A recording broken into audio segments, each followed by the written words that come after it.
예, 같이 읽습니다. 시작. 연약함이 주는 유익. 고린도후서 12장 10절 말씀 한 절만 같이 읽습니다. 자, 시작.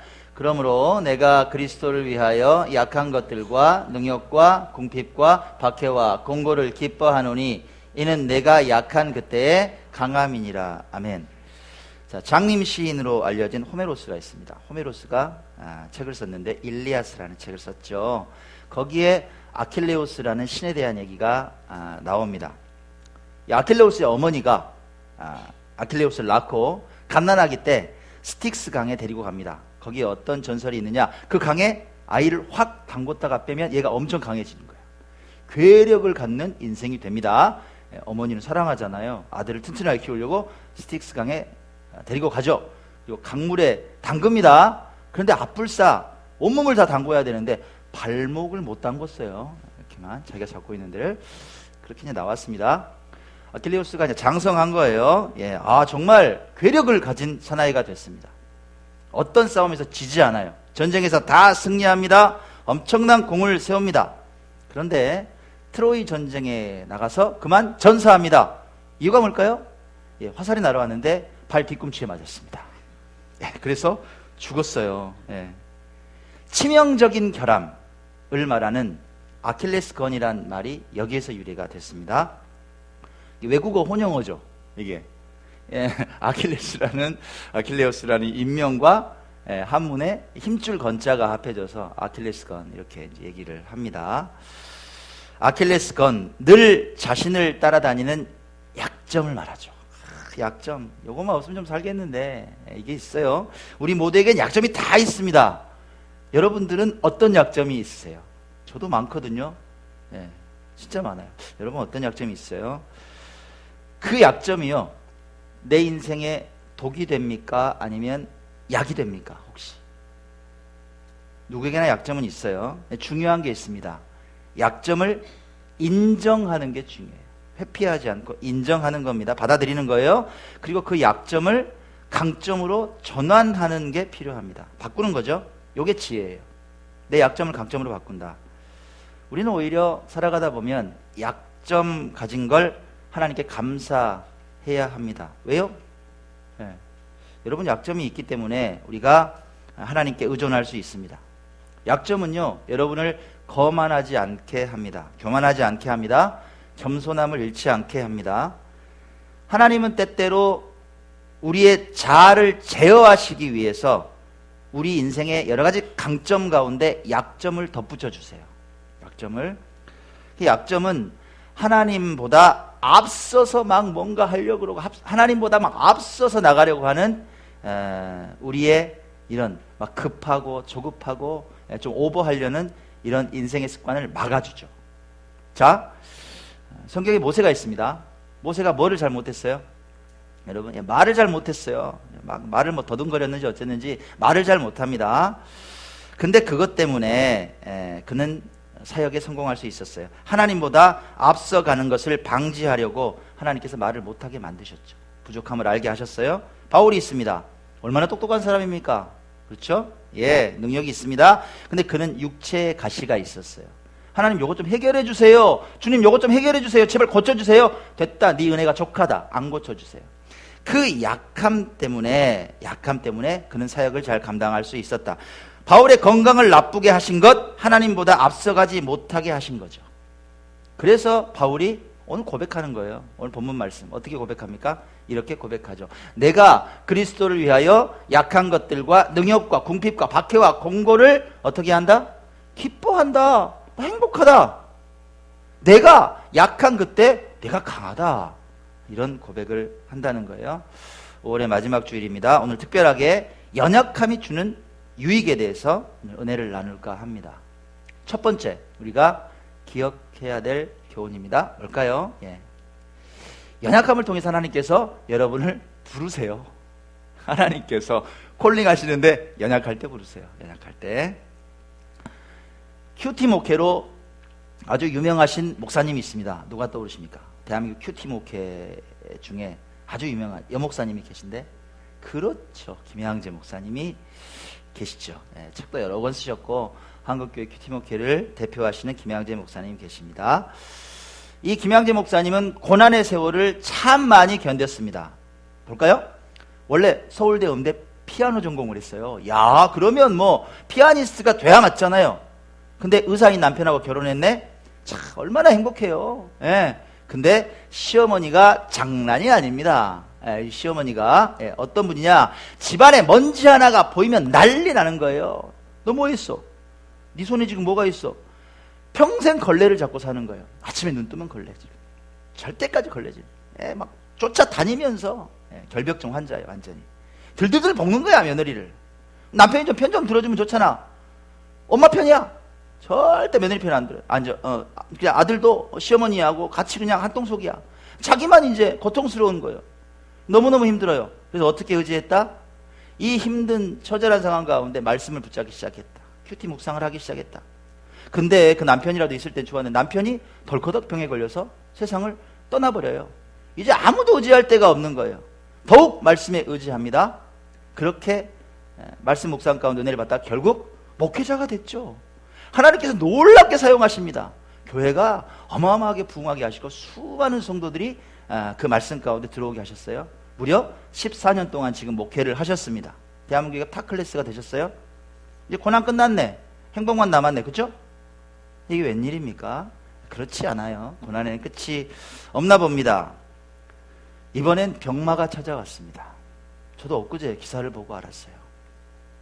6개월 전에 유방암 진단을 받으셨습니다. 국민일보 기자가 이제 사진을 찍어놓은 거예요. 얼굴 좀 부으셨죠? 모자 쓰고 나오셨어요. 왜요? 왜 그랬을까요? 항암 치료 때문에 머리털이 다 빠져버렸습니다. 6개월 동안. 김 목사님은 지난 6개월을 이렇게 회고합니다. 저의 암 사건은 힘을 빼라는 하나님의 메시지였다. 그리고 그 과정을 통해서 성령 충만으로 가는 과정을 지금 겪고 있습니다. 끝난 게 아니니까. 항암 치료는 너무 고통스러웠대요. 마치 지옥의 유황불이 타는 것 같은 아픔이었다. 근데 그 고통 가운데도 말씀을 통해서 다가오는 주님의 은혜는 정말 놀라웠다고 고백하는 거예요. 이 병상 가운데, 치료 가운데 말씀 묵상을 계속 이어갔습니다. 특별히 레위기를 묵상하셨대요. 남들은 쳐다보지도 않는다는 레위기를 묵상하셨대요. 제사법 부분을 읽을 때 그 하나님의 말씀과 자신의 상황이 정확히 겹치더라. 어떤 은혜가 있었는지 이렇게 고백을 합니다. 보세요. 조직검사는 마치 제물로 드린 소와 양의 각을 뜨는 것 같았다. 자기 살점을 막 도려내는 것 같았다는 거예요. 조직검사 하는데. 항암치료는 제단 위에 번제물로 불로 사르는 화재 같았다. 제물을 불로 태우잖아요. 자기의 몸이 막 불타는 것 같아. 항암치료를 하는데 사도 바울이 산 제물로 인생을 하나님께 드리라, 그 말이 확실히 어떤 말씀인지 나는 진짜 이제 깨달았다. 내가 이 고통 가운데 고통을 겪으면서 암 환자들을 내가 이해할 수 있게 됐다. 그리고 오히려 그분들이 저를 위로해 주었다. 이렇게 고백했습니다. 하나님께서는 삶에 찾아온 연약함의 끝에서 다시 김 목사님을 부르셨어요. 너 나랑 좀 만나자. 너 왜 그렇게 나를 안 쳐다보고 사역에만 집중해. 나를 좀 만나자. 하나님께서 그렇게 김 목사님을 연약함 가운데 부르셨어요. C.S. 루이스가 있습니다. C.S. 루이스가 그의 책 고통의 문제에서 이렇게 말을 합니다. 뭐라고 말씀하느냐. 하나님은 어떤 분이시냐. 하나님은 우리의 기쁨 속에서 조용히 속삭이신다. 하나님은 우리의 양심 속에서는 들리게 말씀하신다. 그 하나님께서 우리의 고통 속에서 큰 소리로 말씀하신다는 거예요. 그건 귀먹은 세상을 깨우는 하나님의 확성기다. 이렇게 말을 합니다. 얼마나 적정한 비유인지. 하나님의 확성기라는 거예요. 너 나 좀 만나자. 너 왜 딴 데 쳐다보고 있어? 네 머릿속에 맨날 딴 생각이야. 나 좀 만나자는 거예요. 우리는 고통 속에서 나약해져 있을 때 하나님의 음성을 가장 분명하게 듣게 되죠. 이건 진리입니다. 우리는 연약함 속에서 하나님을 뜨겁게 만나고 하나님의 음성을 가장 분명하게 듣게 돼요. 예를 한번 들어볼까요? 자, 여러분이 암에 걸렸어. 암에 걸렸어요. 판정 났다고 칩시다. 한 4기쯤 돼. 여러분 머릿속이 정리가 됩니다. 내 인생에 진짜 뭐가 필요하고 뭐가 중요하고 내 삶의 1번, 2번, 3번이 뭔지 정확하게 된다고 아무도 안 가르쳐줘도 다 알게 돼요. 지금 여러분이 선택하고 있는 내 인생의 1번, 2번, 3번 예배 끝나면 누구 만나야지, 뭐 해야지, 내일은 뭐 해야지, 한 달 뒤에는 뭐 해야지, 우선순위가 다 바뀐다고. 다 바뀌어요. 다 바뀝니다. 연약해진 순간은 우리가 정말 중요한 것에 초점을 두도록 하는 놀라운 힘이 있죠. 자, 하나님께서는 크게 사용하실 사람들을 그냥 두지 않습니다. 강한 것을 약하게 바꾸시죠. 볼까요? 야곱 똑똑해요. 머리가 얼마나 좋아요. 그 야곱을 어떻게 다루셨어요? 야곱이 천사와 씨름하죠. 내게 축복하지 않으면 못 가십니다. 나를 축복해 주세요. 그러니까 씨름하다 어떻게 해요? 야곱의 이 허벅지 둔부를 쳐버립니다. 어떻게 돼요? 힘줄이 끊어져요. 그가 절름발이가 됩니다. 이 허벅지 근육은요, 아시겠지만 인간의 가장 강한 부분 중에 하나입니다. 거기를 쳐버리세요. 그리고 온전히 못 걷고 절름발이가 되게 하신단 말이에요. 가장 강한 부분을 약하게 만드신다. 그게 콜링의 이유예요. 야곱으로 하여금 다리를 절게 하시고 자신을 의지하는 힘이 아니라 이제 나를 봐라, 하나님을 의지하게 만드신다. 하나님 안에서 오히려 강하게 만드신다. 여러분 인생에서 잘 나가다가 하나님께서 허벅지 쳐버릴 때가 있거든요. 저는 많이 맞았어. 허벅지 쳐버리세요. 잘 가고 있는 쳐버려. 절름발이가 되는 거예요. 사람들한테 손가락질밖에 만들어. 에이. 이유는 뭐예요?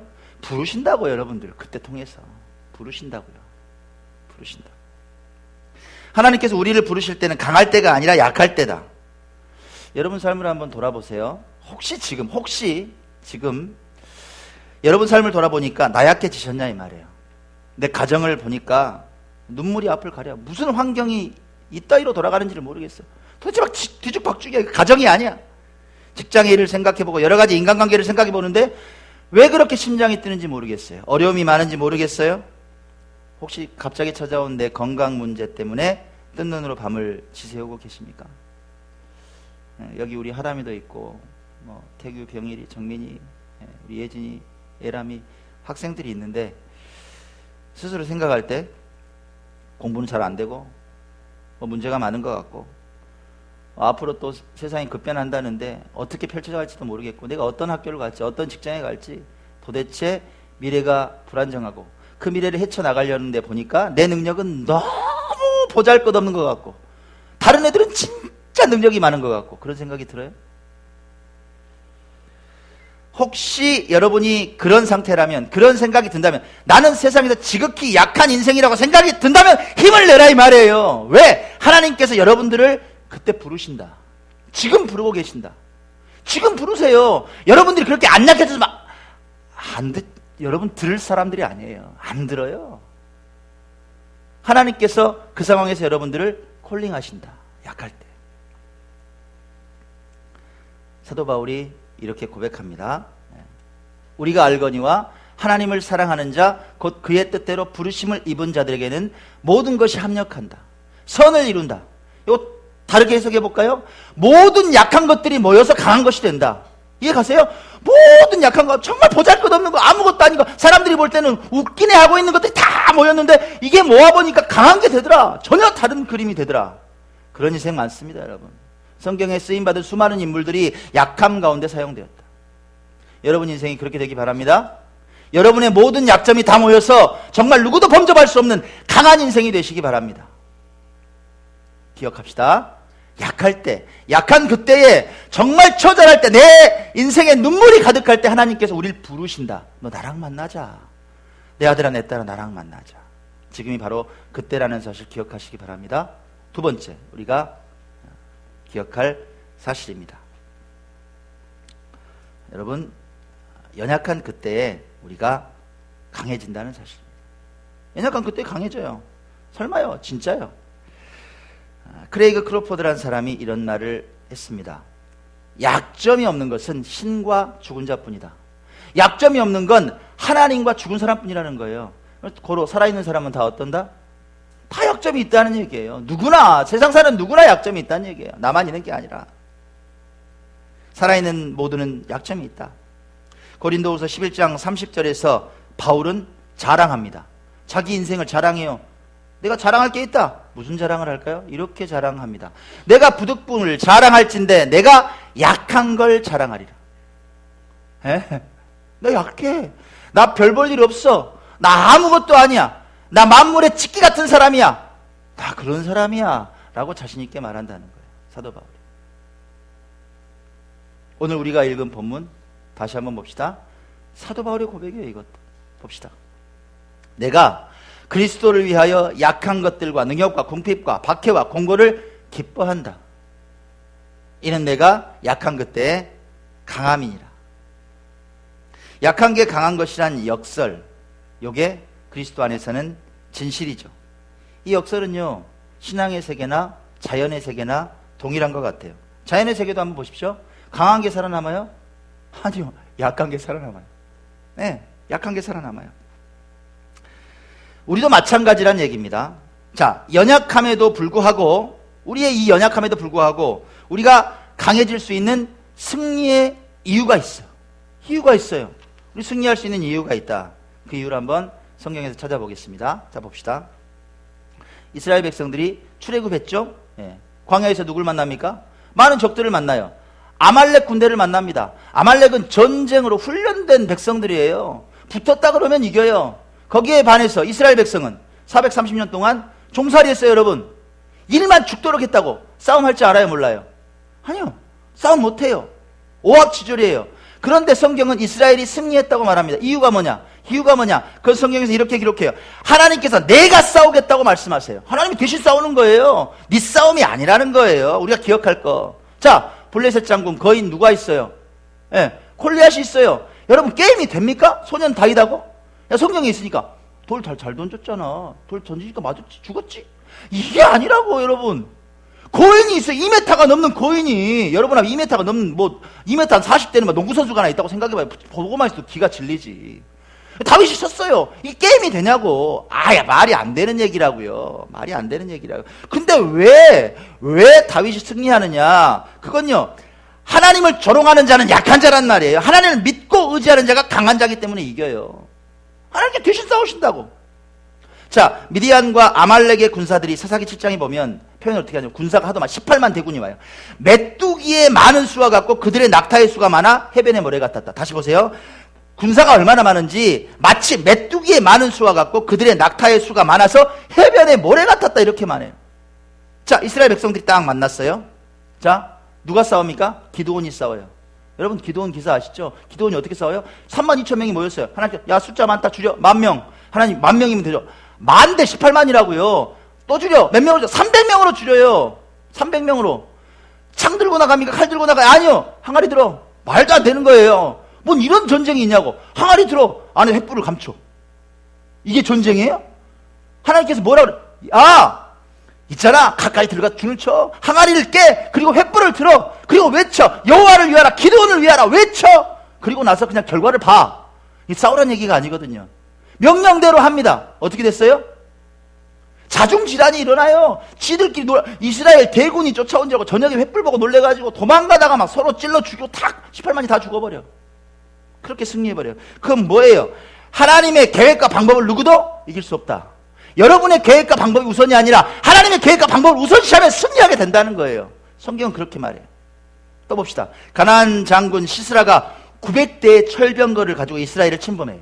그때 여자 사사 드보라가 정리해버립니다. 그렇게 승리할 수 있는 이유가 뭐냐? 마찬가지, 세상에서 하나님을 의지하는 자는 강한 자란 말이에요. 세상을 의지하는 자는 약한 자다. 세상을 의지하는 강한 자를 하나님을 의지하는 약한 자가 능히 이긴다. 공식이다. 성경에는 이런 수많은 예가 있다. 하나님은 누구세요, 여러분? 하나님은 예배 때 1시간 만나는 분이에요. 여러분 인생에 나 바쁠 때는 좀 잠시 멀리 계셨다가 내 필요할 때 콜링하시는 분이에요? 아니라고. 하나님은 세상을 운행하시는 힘이고 사람을 지으시고 여러분을 지으셨고 여러분을 살게도 하시고 죽게도 하신다. 그거 잊지 말라는 거예요. 한순간에 티끌 같은 인생, 하나님께서 살리기도 하시고 죽이기도 하신다. 하나님께서 싸우신다. 하나님께서 우리의 힘이시다. 인정하세요, 여러분? 그걸 인정하시라고. 신앙이 어려워요. 저는 가끔씩 가다가 답답할 때가 있어요. 왜 저러지? 할 때가 있어요. 안 믿는 거예요. 하나님이 살아계시다는 거, 하나님이 진짜 강하시다는 거. 문제 앞에 왜 떨어요? 하나님 강하신데. 저는 문제 없어요? 있어요. 안 떨어요. 왜? 저는 못 싸우는데 하나님이 싸우시니까. 자, 여러분, 우리 교회가 지금 개척을 돕고 있는 교회가 있죠. 제가 이제 이 목사님들 뵈면서 정말 지극히 연약함 가운데서 하나님 만나고 계시구나 하는 사실을 깨달았어요. 환경이 좋아서 개척하는 게 아니에요. 가진 것 많아서 개척하는 거 아니에요. 정말 본인의 삶들 가운데 가장 연약한 순간이 지금이더라 이 말이에요. 예를 한번 들어볼까요? 자, 이분이 이제 소망교회 이일권 목사님이십니다. 이 목사님이 3년 전에 이런 생각을 하셨대요. 내가 내 인생 이렇게 편해도 되는 거야? 나도 좀 그런 시절이 있었으면 좋겠다. 내 인생 이렇게 편해도 되는 거야? 아무 문제가 없는 거예요. 볼까요? 본인 약사야. 대형 약국 운영해. 직원들이 일 잘해서 그냥 인컴 많아. 아내는 조대치대 부교수야. 대학병원 근무해. 딸아이 공부 잘해. 문제가 없어. 집안은 화평해. 아버님은 건강해. 친척들 만나면 어우 좀 행복하시겠어요. 그래. 3년 전에 그랬대요. 3년 전에. 개척의 기획자도 생각 안 했다고. 그러다가 온갖 집안에 우환이 들이닥치기 시작하는 거예요. 작년부터. 아버님께서 병환이 깊어져서 곧 돌아가시게 생겼고, 친척 간에 막 분란이 일어나. 만나면 싸우는 거야. 친척 간에 문제가 막 생겨 막 소송을 하고 난리가 났어. 그러다가 결정적으로 올해 사랑하는 딸아이가 거식증에 걸렸어요. 거식증. 몸무게가 35kg로 줄었어요. 두세 달 만에. 뼈밖에 안 남았어요. 제가 봤는데 뼈밖에 안 남았어요. 바람 불면 쓰러지게 생겼어요. 잘못하면 죽어요. 결국 입원했어요. 그 상황이 되니까 두 손 두 발 다 들었어요. 그때 깨달았대요. 뭘 깨달았느냐? 내가 목사 한 수 바꿔도 너무 편한 길만 걸으려겠다. 너무 편한 것만 그냥 부목사 대충 하고 너무 편하게만 가려고 했다. 어려운 길 안 가려고 그랬다. 그 깨달았대요. 내가 이렇게 살면 안 되겠구나. 혹시 여러분 너무 편하게만 살려고 하는 거 아니에요? 사역하는데 너무 편한 거, 믿는데 좀 편한 거. 하나님은 내 스케줄에 좀 맞춰라. 내가 하나님 스케줄에 맞추기는 너무 힘들다는 거예요. 혹시 그러지 않아요, 여러분? 개척을 시작하셨어요? 여러분, 저는 매일 만나면 지난주에 첫 예배를 드린 거야. 이 강대상이 서울에서요, 아시죠? 말했죠? 이거 공짜로 얻어다 드렸어요. 이 강단에서 설교하시고 앞에 회중이 진짜 많아. 아내, 딸 세 분이 예배를 드렸대. 저한테 그래요. 문 목사님, 예배 드린 내내 울었어요. 1시간 내내 울었대. 설교하다가 울고 기도하다가 울고 하나님 은혜가 너무 감격스러워서 울었대요. 앞으로 3년 동안 성도 없어도 괜찮다고. 어제 의자를 넣어드렸거든요. 어저께 40개를 서울에 화물차가 해필 택배도 아니고 화물차로 보낸대. 그 시간에 갈 사람도 없어. 혼자 갔어요. 저 혼자. 아침부터 막 박스 뜯어서 4층에 올려서 막 세팅을 하는데, 그래서 다 해드렸어. 그러고 나 아침에 바쁘잖아요. 토요일 날. 어제 오는데 전화가 온 거야. 울어 또. 목사님 의자를 보니까 막 가슴이 뛴다고. 너무 예쁘게 됐어요. 이 목사님의 가장 연약할 때 하나님 만나시더라고. 너무 행복하대요. 자, 그러면 백이성 목사님 지금 이제 거의 끝났습니다. 거기도 목공사도 끝나고 이제 다음 주면 딱 완성돼요. 그분은요 지금 이제 요게 잘 보이시나요? 요게 거의 완성돼. 지금 뭐 전기 공사하고 이제 이런 장면인데 잘 꾸며 지금 이쪽이 강단 쪽이고. 순천에서 10년이나 부목사를 하셨어요. 사역을 너무 잘해요. 제가 잘 알고 찬양도 잘하고 정말 설교도 좋고 진짜 최고예요. 그러니까 담임 목사님 인정한다 안 한다. 배기 싫은 거야. 내쫓아버렸어요. 5년 데리고 있다가 아무것도 지어주지 않고. 네. 교회를 거의 맨손으로 쫓겨나다시피 나왔어요. 빈손이에요. 인생에서 가장 연약한 시간을 만났어요. 근데요, 하나님께서 그때부터 배 목사님을 강하게 사용하시더라. 돕는 사람을 다 붙여요. 나주에 와야 되는데 기거할 때가 있어요, 없어요? 없어. 방 한 칸 얻을 돈이 없어. 하나님께서 어떻게 역사하신다? 또 다른 목사님을 역사하셔가지고, 나주가 고향이에요. 자기가 은퇴하고 5년 뒤에 내려오는데 집 좀 구해달라고. 집을 구했어. 배 목사가 들어가 살라고. 게임 끝나버렸어요. 집이 얼마나 좋은지. 기가 막히네. 나보고 놀러 오라고. 참 어찌나 부러운지. 예? 한순간 하나님이 다 정리하시는 거예요. 교회터도 딱 예배하셨어요. 그리고 막상 개척하려고 그러니까 아내를 어떻게 꾸며야 될지 알아 몰라요? 몰라요. 근데 갑자기 누가 생각났다? 15년 전에 같이 살겠던 제 얼굴이 떠오르더래요. 문 목사 같으면 할 수 있겠다. 연락을 했어. 그래 돕고 있는 거예요. 일이 되잖아요. 그죠? 요즘 만나기만 하면 얼굴 싱글벙글이에요. 행복하대. 예. 자, 그러면 여러분께 질문 하나 더 드립니다. 그 두 목사님들 돕고 있는 저는 진짜 강하고 여유가 있어요? 능력이 대단해요? 굳이 대답할까요? 예, 개척한 지 3년 됐어요. 햇병아리 목사님 몰라요. 저도 아무것도. 제가 목회를 언제 해봤어요. 실수도 여전히 많고 부족한 것 투성이라 이 말이에요. 우리 교회는 아이들까지 다 모아야 30명이라고. 방송 듣는 사람들 우리 교회가 엄청 큰지 알아. 엊그제 목요 장터에서 무슨 화순 이모네 김치 권사님이 갑자기 저한테 문 목사님이세요? 예, 그럼 누구세요? 깜짝 놀랐죠. 누구세요? 있잖아요. 방송하시는 목사님 맞죠? 네, 맞아요. 그랬더니 어머나 그러더니 갑자기 순대 아줌마한테 이 목사님이 얼마나 유명한지 알아? 막 이러는 거야. 참, 예. 방송 듣는 분들은 기쁘고 즐거운 교회는 진짜 큰 교회인 줄 알아요. 우리 고수현 집사님 아시는 에베네셀 그 사장님이 그런데요. 너희 교회는 사람 많지, 성도들이 많지, 그런데요. 아무튼 이미지는 좋으니까 다행이야. 진짜 그래요, 여러분? 안 그렇잖아요. 안 그렇잖아요.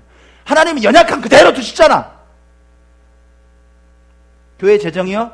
일일이 설명해요, 한번? 여러분 뒤집어지게? 11조 나오는 거 한번 다 이렇게 오픈해드려요, 제가?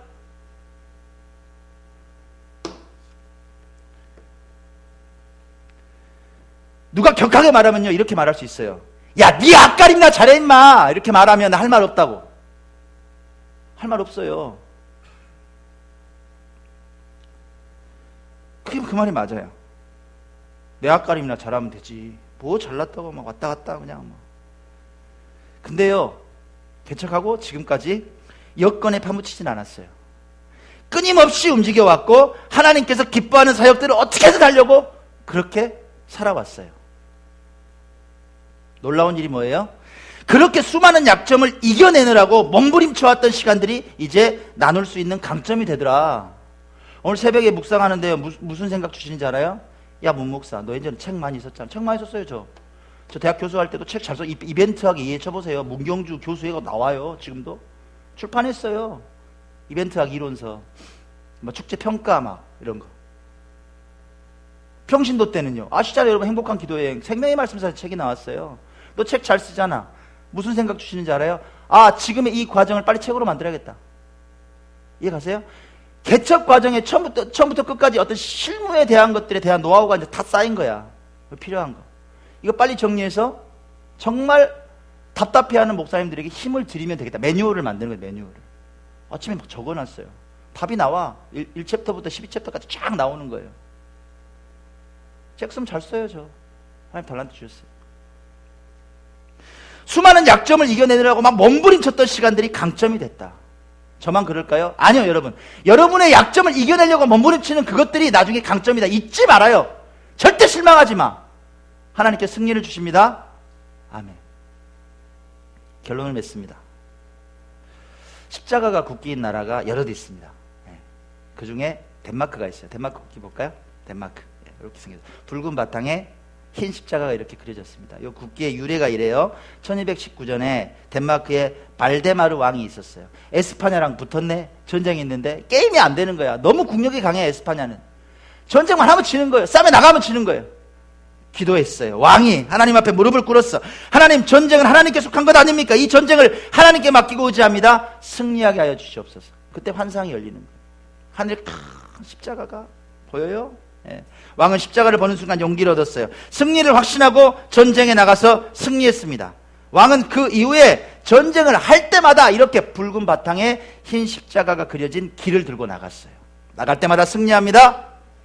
그 왕이 전쟁에 가지고 가서 승리했던 그 길을 후에 덴마크 국기로 만들었어요.